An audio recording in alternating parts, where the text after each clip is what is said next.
From the start of the First World War, Germany seized on Britain's greatest weakness, a vast empire, hard to defend, fatal to lose. The gamble was that Britain might risk everything to protect it, even victory on the Western Front.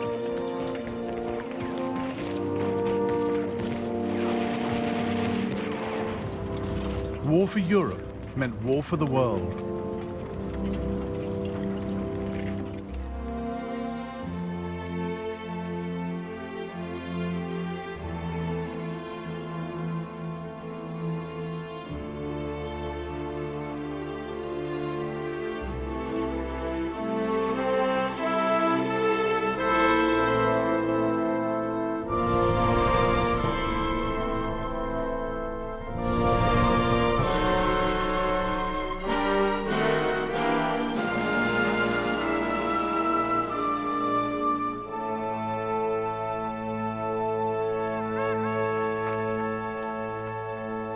It was Germany's idea to take the war beyond Europe, but it wasn't a bid for expansion, let alone world domination.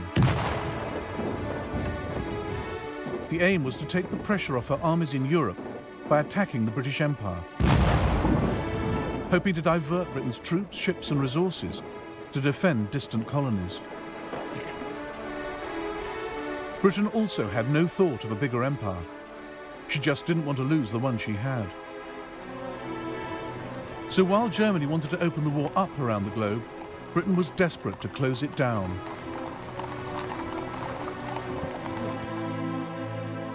Maurice Hankey, Secretary of the Committee of Imperial Defence, realised the empire was Britain's Achilles heel and warned against letting Germany use it to distract Britain from her war effort. Forces must not be diverted to minor operations, to the prejudice of the concentration in the main theatre and the safety of the trade routes.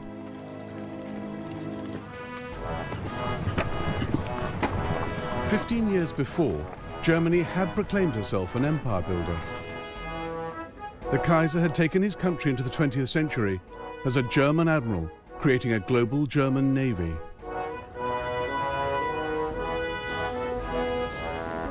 Weltpolitik was the big idea, a policy of overseas imperialism, the brainchild of his foreign secretary, Bernhard von Bülow.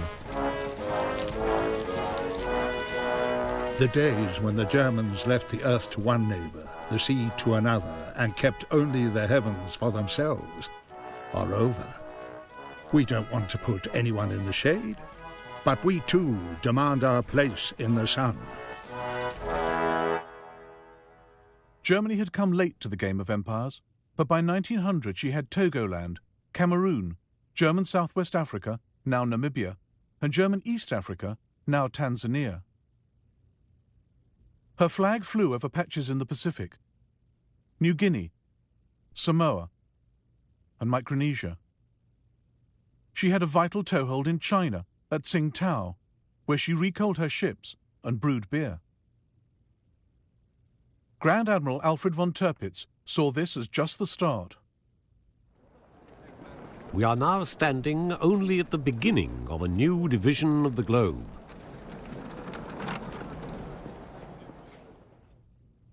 Germany alarmed the world with her imperial tub-thumping. She eyed up Puerto Rico and considered pouncing on the Panama Canal the minute it was completed.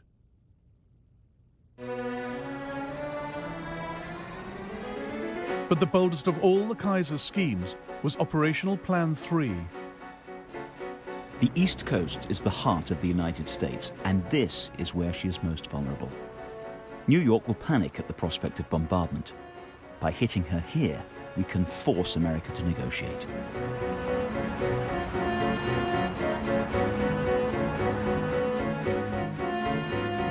Germany's secret plans from 1903 to attack the eastern seaboard with 60 ships and 100,000 men, to shell Manhattan and capture Boston.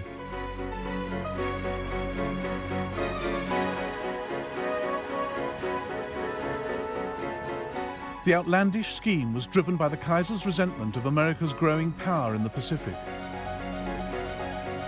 He believed in a militarist state and increasingly hated what the West stood for. Service to mammon, greed, self-indulgence, land-grabbing, lying, treachery, and not least murder. The Kaiser thought capitalism was vulnerable, that a strong enough attack on its international systems of trade, credit and insurance could bring the edifice tumbling down. Operational Plan 3 was dropped, but not the hostility towards capitalist empires.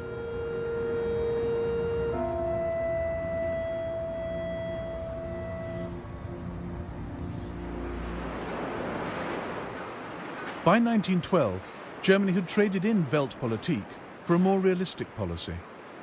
Now, her military machine prepared for a European, not a global war, and the army got the budget increase, not the navy. The first day of war found Germany's high seas fleet trapped by the mighty British Navy in the North Sea. And all the German Navy had to threaten the entire British Empire was a scattered force of 17 cruisers linked by a wireless network to Berlin.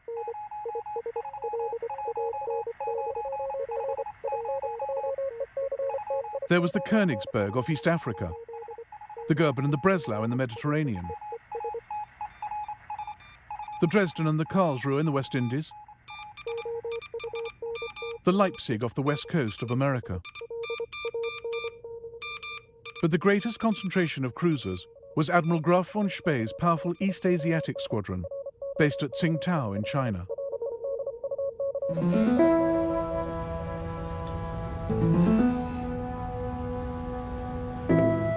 Tsingtao gave Germany a huge area of operations, across the South China Sea and into the Pacific. Seizing it would cut the squadron's lifeline. Britain saw the urgency, but lacked the resources. So, 2 days into the war, she turned to her ally Japan.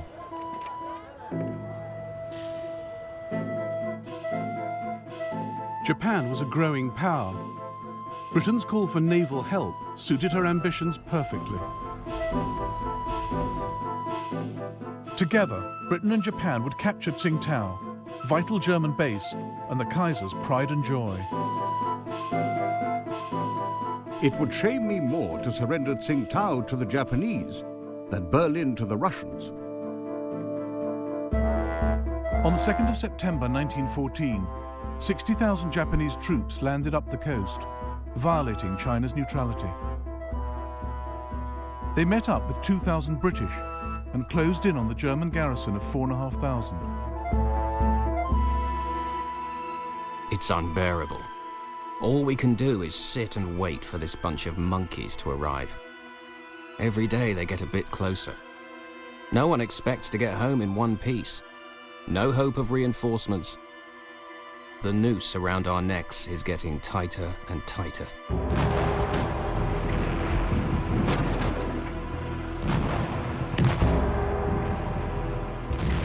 For a solid week, the Japanese battered Tsingtao. On the 7th of November, they entered the town in triumph. Some Germans sneered at the token British force, forgetting the Japanese to do their dirty work. The brave British. They played no part in the capture of Tsingtao, but they joined in the victory parade. As they went by, we Germans were ordered to turn our backs on them. The English complained to the Japanese commander, but he simply said, "Well, we can't repeat the whole procession just because of that."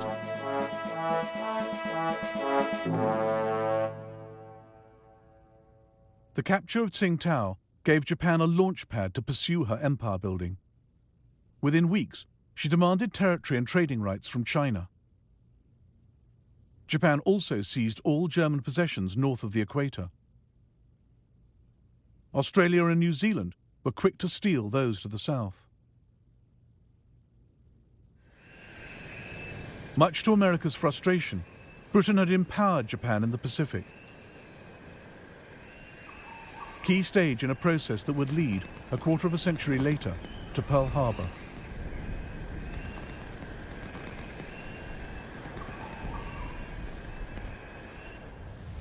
Germany's loss of Tsingtao, far from neutralizing Spee's squadron, ensured its destructive power would be felt around the globe. The best German cruiser commanders, like Spee, were fearless mavericks whom the war turned into heroes. Superb sailors with the instincts of pirates. The Kaiser had given them full authority to make their own decisions in wartime. The heavy responsibility of the officer in command will be increased by the isolated position of his ship. But he must never show one moment of weakness. Above all, the officer must bear in mind that his chief duty is to damage the enemy as severely as possible. Spee now split his squadron. The light cruiser Emden, under Captain Karl von Müller, made for the Bay of Bengal. Spee in the Scharnhorst led his other ships across the Pacific.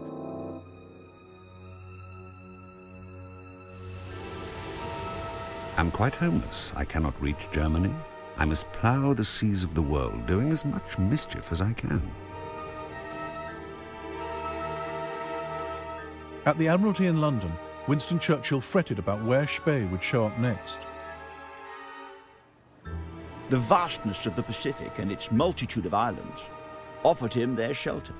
And once he had vanished, who should say where he would reappear?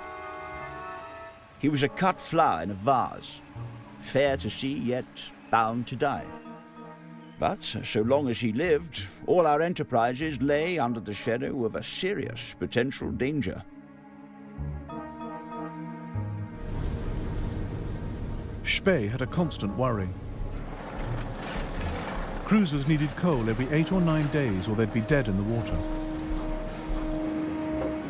He made for neutral Chile, where he had coal waiting for him.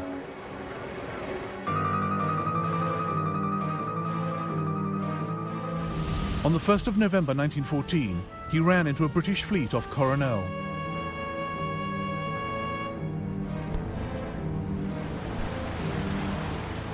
The battle which followed inspired a post-war feature film. The British commander was Admiral Sir Christopher Cradock, under orders from London. It appears that Gneisenau and Scharnhorst are working across to South America. Be prepared to meet them in company. Cradock had one ship that could outgun Spee's fleet, but she was slow and had been left behind. Now Cradock raced towards enemy ships better armed than his.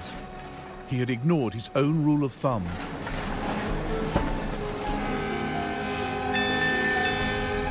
A naval officer should never let his boat go faster than his brain. I immediately ordered Scharnhorst and Gneisenau to go full steam ahead, and within 15 minutes I was racing against heavy seas at 20 knots and came to lie parallel with him.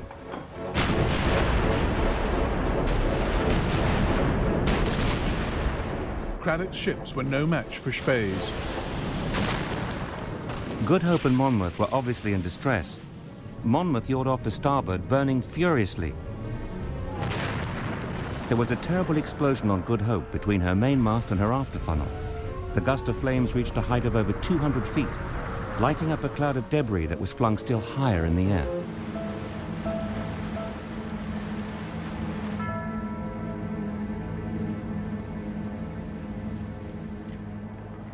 "1,600 British sailors were lost. It was Britain's worst naval defeat for 250 years. The global war was going Germany's way.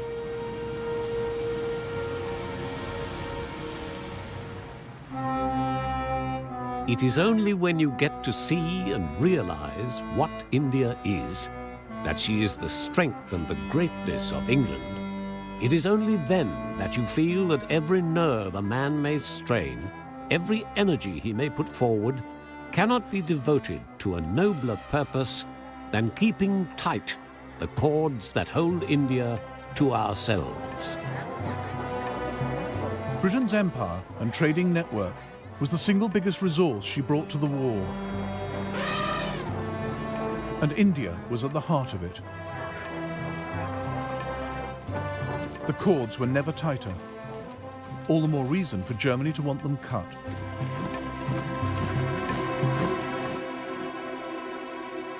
These slender lines on the map were now the focus of intense study in the British and German admiralties, in the chart rooms of warships.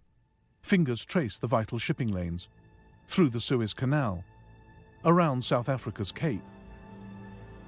Minds pondered how to protect them, how to sever them.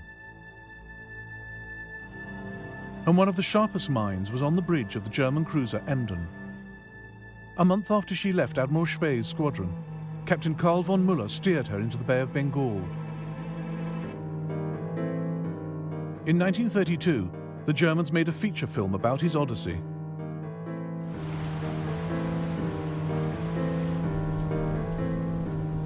He had an indescribable power over the entire crew. He never gave orders, he just expressed a wish. From the moment he took command of the ship, he never left the bridge again.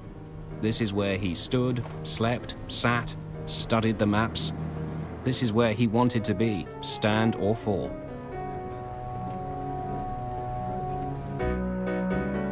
The Emden sometimes rigged a dummy funnel to look like a British cruiser.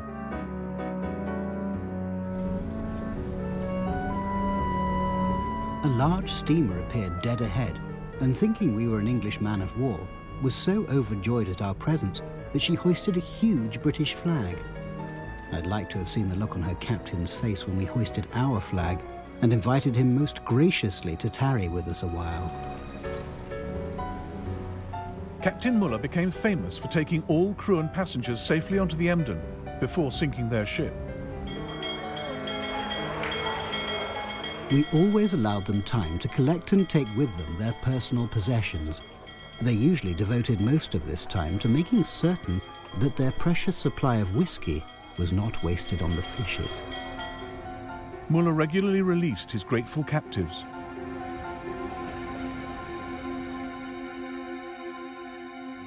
Such was the Emden's impact that the British Admiralty later drew up this chart to track her movements. Müller even had the audacity to steam into the Indian port of Madras, as a crew member recorded in his diary. 22nd of September 1914, 9:30 p.m. The Emden sneaks closer and fires 125 shots. Some hit boats in the harbour. Huge columns of fire rise above the oil tanks. The coastal defences open fire, but they all fall short. 23rd of September. We are now 100 miles away. We can still see the fires at Madras.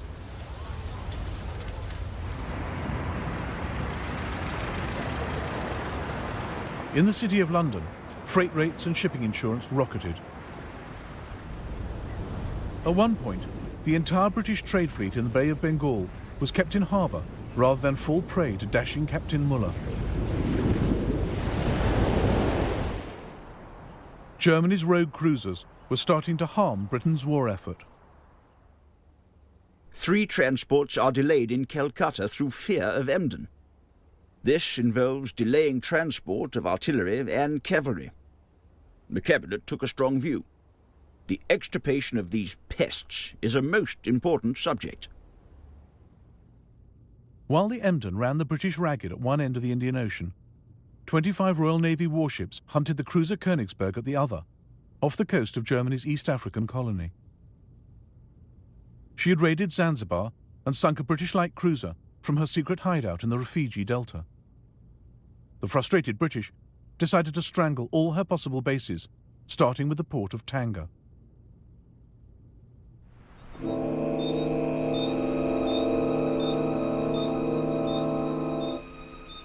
On the 2nd of November 1914, the British steamed into this bay.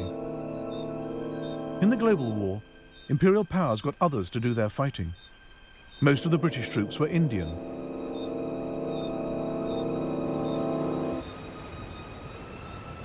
Their arrival was closely watched by Thomas Planton, a 16-year-old African fighting for the Germans.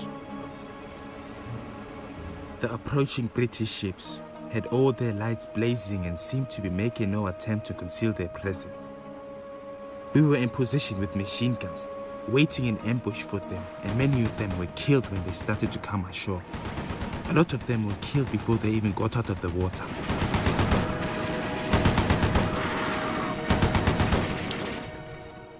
Thomas Plantin was one of 2,500 men under German commander Paul von Lettow-Vorbeck. The British thought taking Tanga would be a pushover, but they reckoned without Lettow. He was a professional Prussian soldier, hard as nails, charismatic. Von Lettow was a remarkable soldier, but stubborn and single-minded to a degree I have fortunately never experienced before. His most remarkable quality was the reckless energy with which he pursued his goals.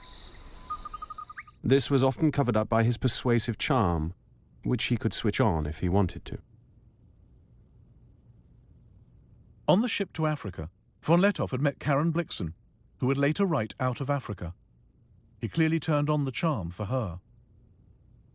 A German officer, von Lettow, who belongs to a very old Mecklenburger family, has been such a friend to me. You should hear how they talk about him out here, as the greatest genius of the age. Despite losing men during the landing, the British now threatened Tanga. Governor Schnee ordered Lettow to evacuate the town, rather than see it destroyed. But Lettow had come to Africa to fight. It was crucial to prevent the enemy from gaining a foothold in Tanga, thus giving him a base from which to advance north.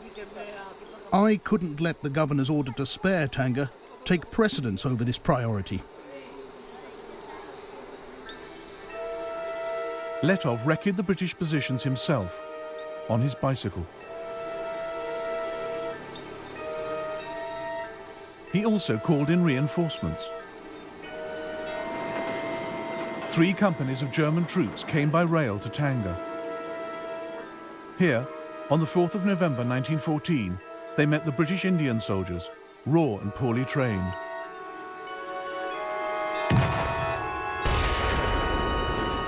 British intelligence officer Richard Meinertzhagen watched the ensuing rout. Half the 13th Rajputs turned at once, broke into a rabble and bolted. I could not believe my eyes. They were all jabbering like terrified monkeys and were clearly not for it at any price.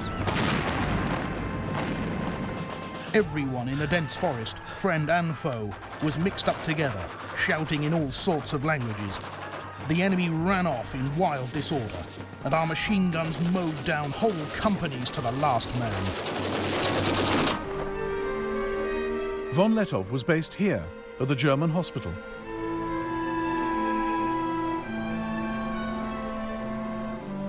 After 2 days of heavy fighting, the British sent Richard Meinertzhagen to negotiate a surrender.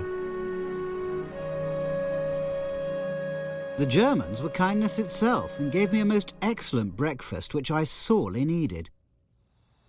We discussed the fight freely as though it had been a football match.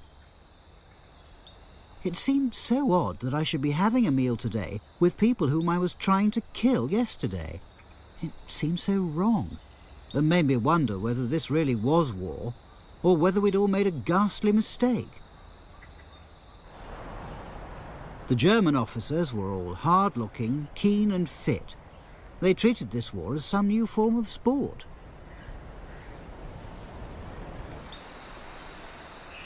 The British failed to take Tanga and suffered 700 casualties. Lettow lost just 65. Germany hailed him as a hero. A German David is fighting alone against the British Goliath in Africa. If we cannot fight by his side, at least we must make sure that he is well supplied with shot for his sling. But the British blockade of Germany prevented reinforcements reaching Lettow. Further east, across the Indian Ocean, Muller was still causing havoc. He'd sunk 2 warships and captured 23 merchant ships. On the 9th of November 1914, the Emden anchored at the Cocos Islands to destroy the British wireless station. But the radio operator spotted the Emden's bogus 4th funnel and put out a call for help. The Australian cruiser Sydney picked up the message and ended the Emden's maverick career.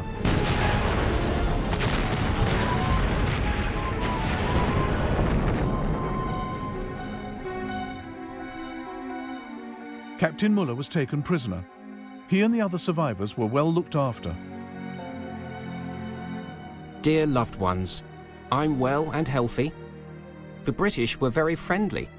They took loads of photos of us and asked for our addresses to send us the snaps. Yours, Walter.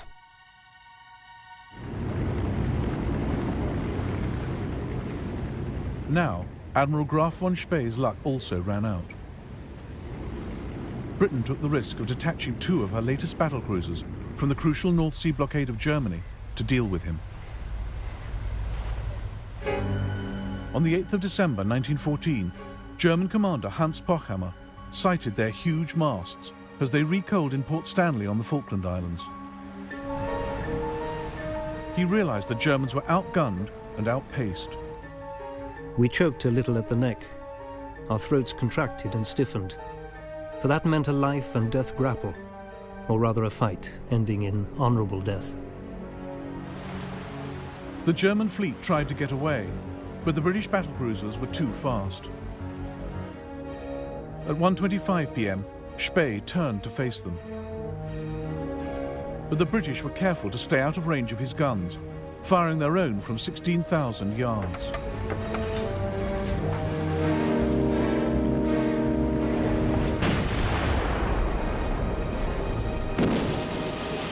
Lieutenant Harry Bennett on HMS Canopus watched what happened and painted these watercolours. At 4:17 p.m, the Scharnhorst went down with Admiral von Spee and all hands.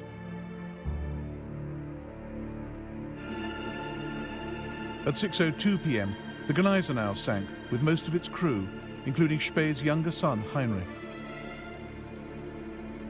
His other son Otto was on the doomed Nuremberg. The sight was one of fearful awe. She turned over and sank with a graceful gliding motion, as would a tumbler pressed over in a bowl of water. Those who went down in her were game to the end, for we saw a party of her men standing on the quarterdeck, waving the German ensign as she sank, and so they went down into their watery grave. The Battle of the Falklands heralded the end of Germany's cruiser campaign. Her global war would increasingly have to be fought on land. Again, her commanders would stretch slim resources to lead the British Empire a dance.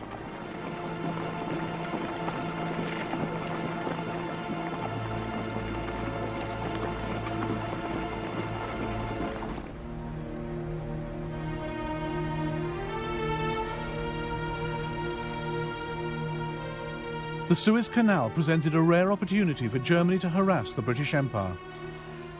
A crucial British sea lane, vulnerable to attack by land forces.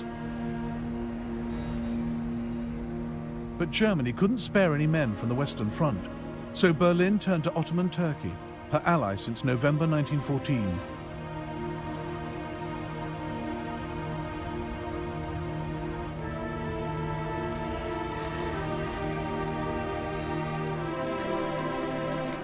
The Turkish Fourth Army was stationed in Palestine, just 150 miles from the Suez Canal.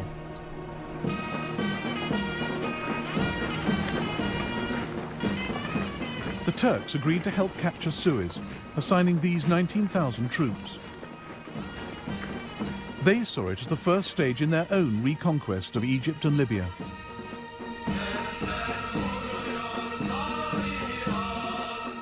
We marched at night and only by moonlight. My heart was filled with a deep melancholy, mingled with great hope of success. At the sound of the song, the red flag flies over Cairo, to the accompaniment of which the advancing battalions forged ahead over the endless waste of desert, feebly illuminated by the pale gleam of the waxing moon. The Turks had to transport howitzers, floating pontoons, food and water across the Sinai Desert, and didn't lose a single man. In the early hours of the 3rd of February 1915, they reached the Suez Canal. The German colonel who had planned the operation now watched it go horribly wrong. A sentry noticed our attack and fired. The shots created panic. The English then blasted the banks with machine gun fire.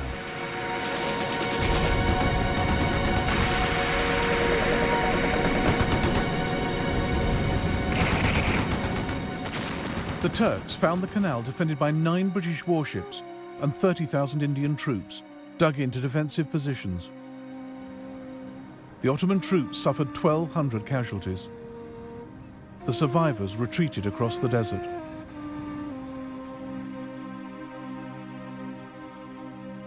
The attack had failed, but Africa was now a battleground in Germany's global war. She had 3 bases of operations: the Cameroons, Germany East Africa, where Letov was still at large, and German Southwest Africa with its ports and wireless stations. Luckily for Britain, she had a colony right next door. Unluckily, it was the one whose loyalty she could least rely on.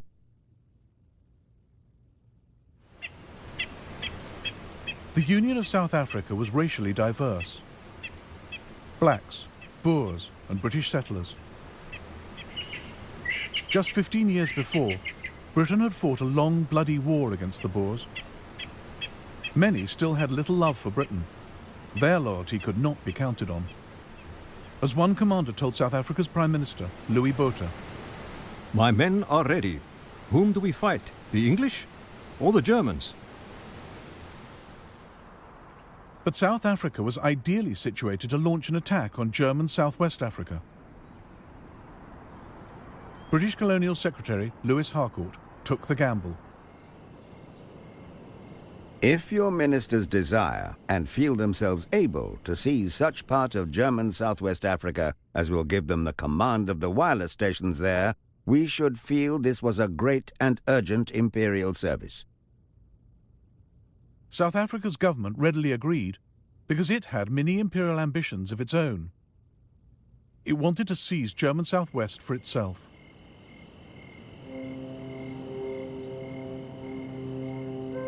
On the 14th of September 1914, South African forces crossed the Orange River into German Southwest.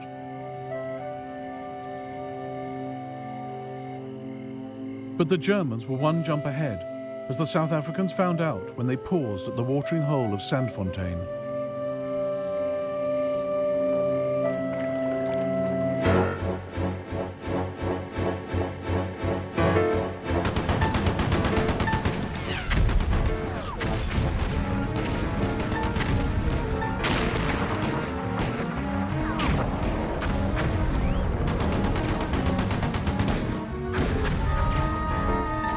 The South Africans were beaten, but there was worse to come.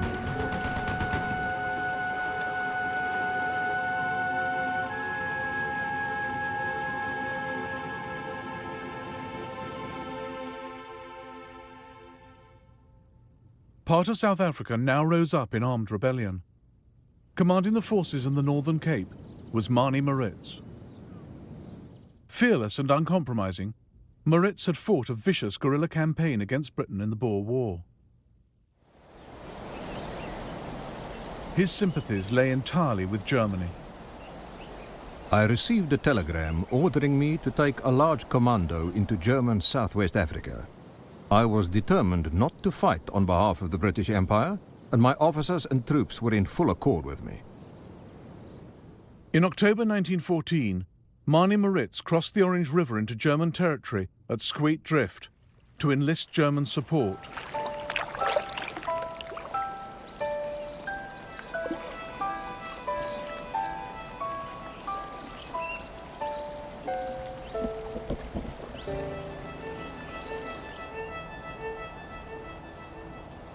Two days later, Maritz addressed his troops under this tree. Now, men, we don't want to be ruled by the Jews and the financiers of England. General Beyers, General de Wet and myself have decided to form an independent South African Republic and have entered into an agreement with the governor of German Southwest Africa. They will provide us with arms and ammunition, guns. On this step depends the freedom of the masses of the country.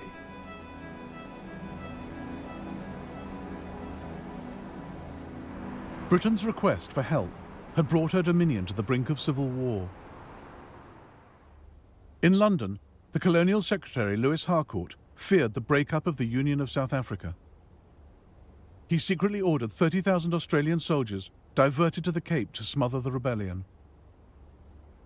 Safety of the Union is first and paramount consideration. We attach no importance to German Southwest Africa in comparison. The Australians weren't needed. In the winter of 1914, the loyal South Africans defeated the Boer rebels. This is rare film of 50 of them being led to trial in Cape Town, but they never caught Mani Moritz. By July 1915, South Africa cornered the Germans, forced their surrender, and annexed their colony. And Britain had more work for South Africa, north this time, to deal once and for all with von Lettow. London turned to South Africa's defence minister to lead the campaign, Jannie Smuts. Smuts too had fought in the Boer War, but was now passionately pro-British. More a statesman than a soldier, Smuts made an indifferent general of conventional forces. And he was up against Lettow. British officer Richard Meinertzhagen was now Smuts's intelligence officer. Smuts is quite determined to avoid a stand-up fight. He told me he could not afford to go back to South Africa with the nickname Butcher Smuts. If von Lettow is clever and Smuts not clever enough, there's going to be trouble. Lettow was clever. Here, at his headquarters at Moshi railway station, he thought through the idea of depriving Britain of manpower in Europe by opening up the war in Africa. The question was, could we, with our small forces, prevent considerable numbers of the enemy from intervening in Europe, or inflict substantial damage on their armaments and troops? I strongly believed that we could.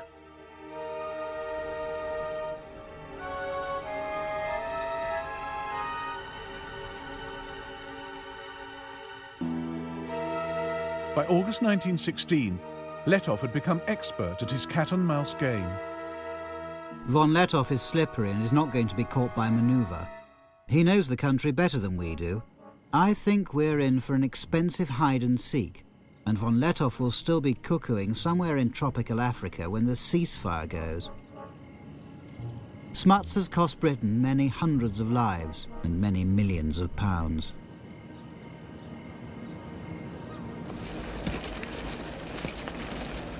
Lettow ran his force of up to 15,000 soldiers, mostly black, on scrounging and improvisation.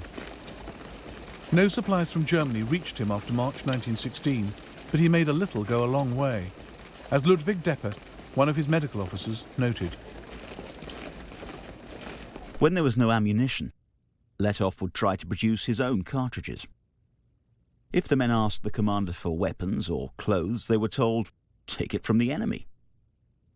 Lettow made war at cost price. You'd have been justified in displaying this war at a country fair with a for sale sign. Cheapest war in the world.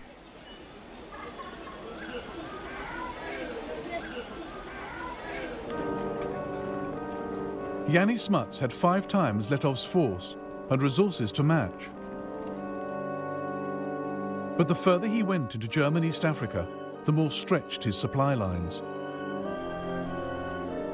And he reckoned without the killer tsetse fly.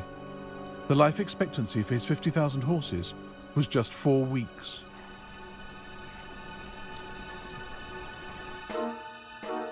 Torrential rain, mud, dust and boiling heat further slowed his progress. Intelligence was sketchy, maps inadequate. Telephone cable often had to be raised to 8 meters to avoid damage by giraffes. Thus is like warfare of bygone days. We come along where no road had ever been, where probably white man had never trod before. The river is in flood and we can't get across. On the other side, the German patrols are watching us, but the crocodile hold the peace between us very successfully.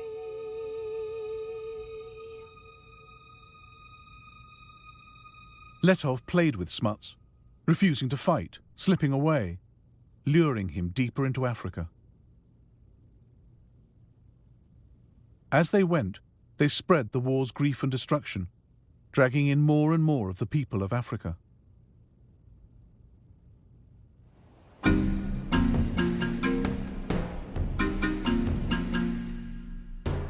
This war was being carried on the backs of black Africans.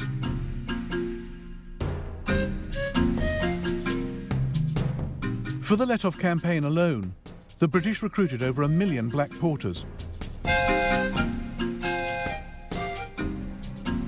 1 in 5 died from malnutrition and disease, death rates comparable with those on the Western Front.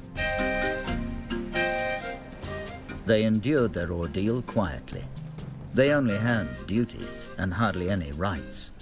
They tumbled into the splashing mud with their heavy loads and were then ruthlessly forced to move on and catch up.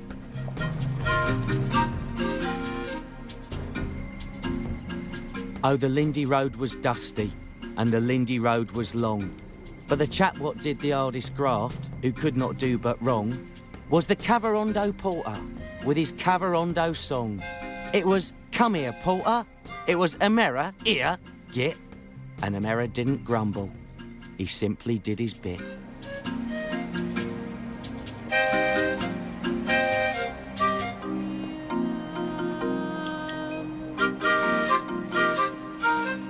What Smuts saves on the battlefield, he loses in hospital. For it is Africa and the climate we're really fighting, not the Germans. Out of 20,000 South Africans, over half were invalided home by the beginning of 1917. They were replaced by black troops from Nigeria and Ghana. Recruitment of blacks soared in East Africa as well. Over the course of the war, the King's African Rifles rose from 3,000 men to 35,000. Fuloliani Longwe spoke for many black soldiers. Think of yourself buried in a hole with only your head and hands outside, holding a gun, death smelling all over the place. Listen to the sound of exploding bombs and machine guns, smoke all over, and the vegetation burnt, and of course deforested. Watch your relatives getting killed, crying, finally dead. These things we did, experienced, and saw. Letov survived undefeated to the very end, marching triumphantly through Berlin in 1919. The British never caught him, even though they turned it into an African war and set an army on his tail. But Britain and France had such reserves of manpower in their colonies that from 1914 they shipped them to Europe.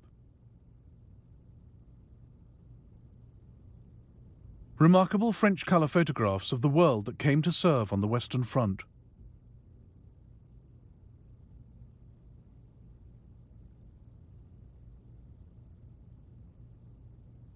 French General Charles Mangin had calculated that France could raise up to 300,000 from her empire for Europe. No one believed him. But in fact, they mobilized double that number.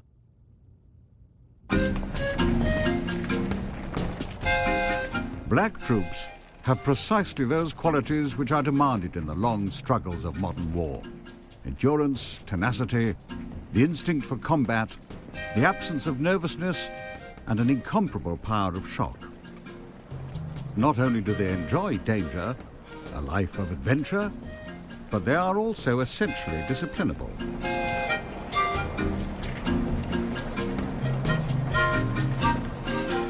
People started hiding and running away from the camp. There were all kinds of illnesses, even psychological illness. People didn't know where they were going or even why they were fighting. There were rumors that we would never come back, that we are going to be sold as slaves.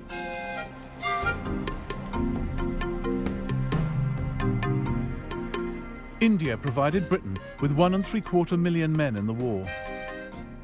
They'd been thrown into some of the toughest fighting from the start.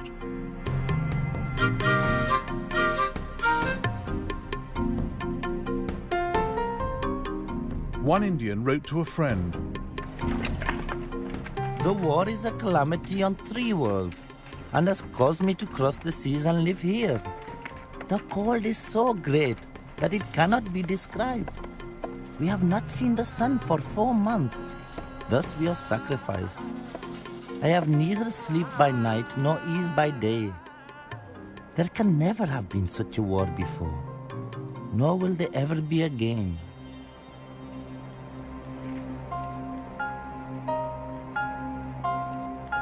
Some men, like Jason Jingo, used to the habitual racism of colonial rule, returned home with greater self-esteem.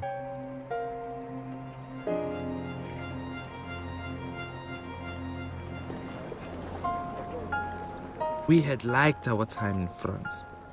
It was our first experience of living in a society without a color bar.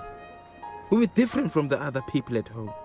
Our behavior, as we showed the South Africans, was something more than they expected from a native. We had copied the manners and customs of the Europeans, and not only copied, we lived them.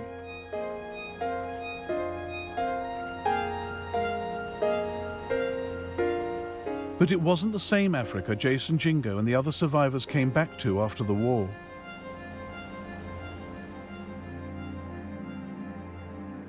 The empires which once carved it up had now turned parts of it into a wasteland, as German medic Ludwig Deppe realized. Behind us we leave destroyed fields and, for the immediate future, starvation. We are no longer the agents of civilization. Our path is marked by death, plundering, and deserted villages.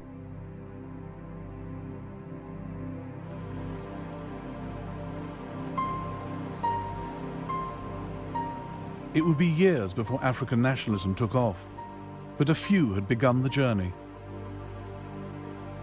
In 1914, John Chilembwe challenged the basis of the war and Africa's place in it. And his words would haunt colonial officials for years to come. Let the rich men, bankers, titled men, storekeepers, farmers, and landlords go to war and get shot.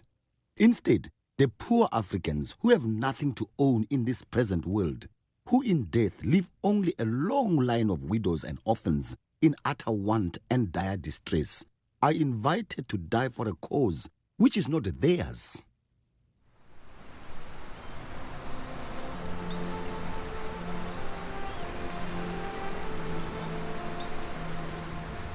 Germany had fought a remarkable global war. But it cost her cruisers, her wireless network, and all her colonies. Yet Germany had forced Britain and France to call on their empires and lean on their allies. In the process, these flexed their muscles and formed empires of their own.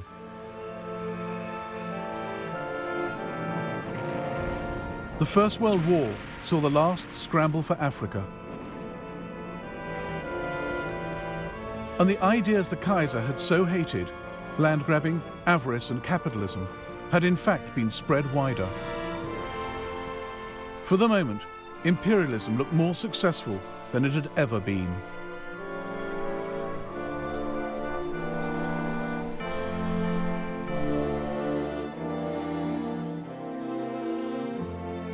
In the next episode of the First World War, the call goes out for jihad, holy war in the Middle East, the nightmare of Gallipoli, and the agony of the Armenian people.